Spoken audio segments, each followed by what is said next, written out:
Hey fellas, this is Vabe speaking, and today, let's talk about Star Wars Visions Volume 2. Now, we remember in Volume 1 where it was all anime, like each anime studio in Japan got to tell their own story of Star Wars. This one, as you can see, it was from different animated studios from different countries like Spain, France, India, Chile. It was all different animated styles. Clearly there were two anime shorts, The Pit and Journey to the Dark Head, if you count that. But you got like 3 that were like stop motion, couple were CGI, couple were hand drawn like traditional animation. It was very out of the box with this volume. 2 things before getting into this review is 1, I am not going to go into spoilers, so don't worry about it if you haven't seen Volume 2 yet. Another thing about this is that I'm going to be rating each short individually, like this is something out of 10, that short is something out of 10, because I feel like each story just stands out on its own. That's what I did for the last volume, so yeah, we're going to stick to the same rules, guys. Let's start off with the first short, and that is The Sith by El Guri Studios in Spain. This one, a lot of people had hype about. In fact, a lot of people loved this one. Maybe you're one of them. I was having a lot of hype for this short as well, because with this being the first short, like in the first volume we had the duel. We all loved the duel, like a former Sith going up against another Sith. In this one, you have the main character Lola, former Sith, going up against her master. So I thought this was going to be a bit more personal. But turns out the fight was just really short, and I just wanted more, and I also wanted a bit more hints about her backstory with her master. Okay, she was a Sith, clearly, but why did she break away? We just don't know. She's confronting someone from her past, a very important figure, and we have like barely any hints at all. But the rest, like just before that with combining the Force and the paint, I really enjoyed that. I thought that was really neat. I love how the bright colors, the reds, the oranges, the yellows represent the light side, and how the black paint represents the dark side. This is a 7 out of 10 for me. And now on to Screecher's Reach. This is the second episode in Volume 2. This is by Cartoon Saloon in Ireland. Remember when I said about with the last short that I thought it was going to be better, but turns out it was less? This one, I thought it was going to be less. I wasn't going to like it that much, but turns out I enjoyed it a lot more. Just the way it begins is just very well paced. You have these 4 kids just going on this, what seems to be a lighthearted adventure, but once they get to their final destination, it's not. They deal with these, I'm guessing you can say supernatural elements or something like that. I won't go into spoilers, like even if I did, it'd be a little confusing, but the animation in all these shorts are great. But what Cartoon Saloon does, they really balance just the brightness and the darkness of this planet. I don't know the name of this planet, but it's really interesting. But it's also where you have the kid who just wants to get off, just explore the galaxy, but she has to make a sacrifice, and you'll see what that sacrifice is. If you have not seen this short yet, you'll be in for a ride. This is a 9 out of 10 for me. And now on to the third short. This is In the Stars by Punk Robot in Chile. This one kind of focuses on colonization, sort of, by the Empire. You have these 2 sisters who are considered the last of their kind trying to get water, and how it just becomes this really big attack on the Empire. Or so how the Empire looks at it. Now, you can say that this is stop motion, but I've seen like behind the scenes of like them using computer animation a bit, so I don't know if like all the models are computer animation and that some stuff like the background is actually computer animation, or they just use mostly stop motion. I don't know.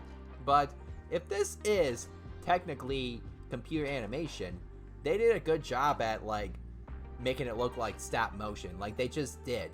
I like how dark this planet looks. Like the Empire just really attacked this place that we can see and just made it look like hell. It just reminds us of how evil the Empire can be. I mean, we saw it in Andor. This just takes it to another level even if it's not considered canon by any means, but this is something the Empire would do. If there's one thing I do have to complain about, it is the younger sister. She's cool, don't get me wrong. I mean, at the end of the day, she served her part and all that, but she did kind of seem like that child that was just like, hey, let me help, and just got herself into trouble. I would give this a 9 out of 10. And now on to I Am Your Mother by Aardman Studios in England. The same studio that worked on Wallace and Gromit, which I have not seen, Flushed Away, which I did see, and Chicken Run, which I did recently watch on Netflix for the first time. I really wish I did not miss that movie as a kid. I just always thought their animation looked a bit goofy, but I was picky as a kid, guys. I was just picky as a kid, but now I regret it. But anyway, though, on to I Am Your Mother. I really enjoyed this short. It was something lighthearted, something where it wasn't your traditional good versus evil. I do wish, though, that the main character wasn't green skin, it was just a different color, because she kind of reminds me of Hera Syndulla, where, a green skin Twi'lek is also a pilot in the Rebellion and all that. Like, why couldn't they just make this main character purple or blue or something? Like, I don't know. Again, but she is a cool character along with her mother. They really nailed the mother and daughter relationship. I did like that Slinky droid. He is no R2-D2 ripoff. I would give this an 8 out of 10. And now on to the 5th episode. This is Journey to the Dark Head by Studio Mir in South Korea. The same people who worked on Avatar: The Legend of Korra. This one I would consider anime just because of how much it looks like anime. You have these two main characters, a Jedi and a mechanic/pilot. They sometimes don't get along, but they do have chemistry, and at the end of the day, they make a good team. They go on this planet where they have to destroy this statue head that represents the dark side, I think. And then you have this Sith, who's a really good villain, very intimidating. It was very violent, this episode. I thought this was like the only violent episode in this entire volume. So it definitely took a bit of risk, which is something I feel like Star Wars The Bad Batch should do, but that's a whole different topic. Just the way this ends. It ends not on a cliffhanger, but like an opening where you can see these two main characters again, just going on more adventures, just traveling the galaxy where we have more Sith and all that, because I think this takes place during the Old Republic, if I'm not mistaken. So there's just way more you can do. Even if you make this canon, this won't create any plot holes and all that. I did say that The Ninth Jedi was my favorite, but I think this one I like more than Ninth Jedi. I just see more potential with this one. Definitely a 9 out of 10. Now on to The Spy Dancer by Studio La Chate in France. Okay, so 3 things that makes it stick out the most. 1 is there is no Force, similar to Andor and Rogue One. 2, the cast of characters, not just the main character, but the other undercover rebel agents. I think they are a really good cast. But the 3rd thing is that revelation. I was not expecting that. Like, how many of you were surprised to learn like what the main character learned? This is a 9 out of 10. Maybe this is my second favorite one. I don't know. Well, then again, there's another I do have a second favorite one, which I'll get into later in this video, but either way, Spy Dancer, still really, really good. Especially the animation too, where the main character is dancing, but then she goes into fighting. And now on to The Bandits of Gloak. This is by 88 Pictures in India. I really enjoyed the animation. It reminded me a bit of like say with the Clone Wars, The Bad Batch, Rebels. Like, if you told me that this was made by Lucasfilm, I would believe that, but no, 88 Pictures really did a good job of making this look like something Lucasfilm would work on. I don't know if that was their intentions, but if it was unintentional, then again, they did a good job. So anyway though, so we have this place that's inspired by India. I'm guessing that they took inspiration from the past where the British colonized their country. And so, of course, the Empire represents the British and all that. So we have this Inquisitor guy who is...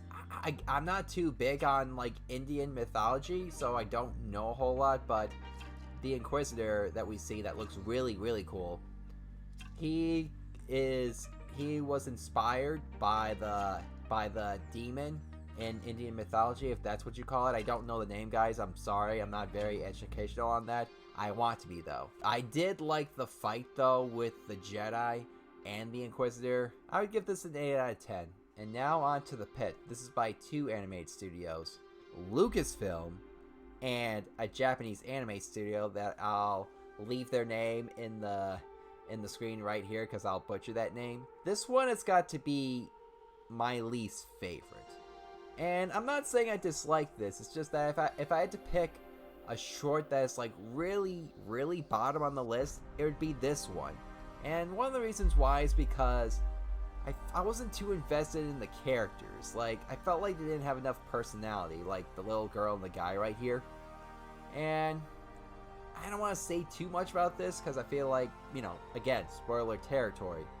But I did enjoy the animation. I did enjoy it when they all said, follow the light, because of that message, like, there's always hope in these desperate, hopeless situations. But yeah, I mean, other than that, it's just not enough. It's a 7 out of 10. Now on to IU's song. This is by Triggerfish in South Africa. This is similar to Screecher's Reach, where I expected less, but got way, way more. In fact, this might be my second favorite. I did say the same thing about Spy Dancer, but I think this one might be a tiny bit better than Spy Dancer. What I love about this is the environment, just the village that they're in. Yes, the galaxy is a dangerous place, but there's certain parts of the galaxy that aren't so dangerous, and this place is one of them. There are no bad guys, no Sith, no Inquisitors, no Empire. Just this character going into a cave of kyber crystals, and if she takes the wrong step, she could fall. Like, that's the worst that could happen, if she just falls to her death. I loved the relationship she had with her father, where her father was, you know, a bit strict, but he came from a good place where, hey, don't sing, I'm just trying to keep you safe. And I loved IU herself, where she didn't talk a whole lot, but you just understood her. And I loved it when she just sung. When I read the synopsis of this short, I thought to myself, like, great, this is gonna be a musical. Nope, it's just her just doing this song where she's not really saying any words. She's just like, I would do it right, guys, but I don't want to get a copyright strike.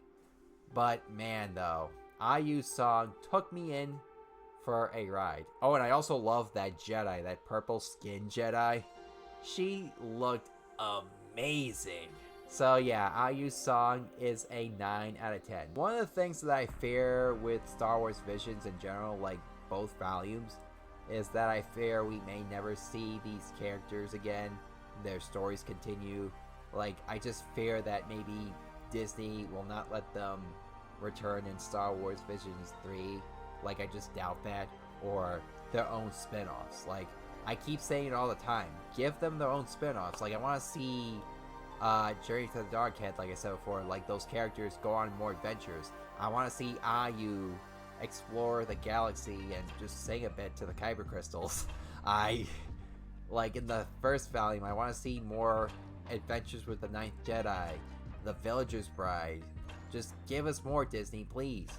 Or maybe they'll just be like, oh, we're just gonna give them a novel or a manga, which isn't a bad idea. I do have the Star Wars Ronin on the bookshelf right here, which I have to read, but I don't know, I just want to see them at least on the small screen again. Like, just Disney, this is wasted potential. Sometimes beggars can't be choosers, and so we just gotta enjoy with what we've gotten so far. Okay guys, I think that's all I have to say about this volume.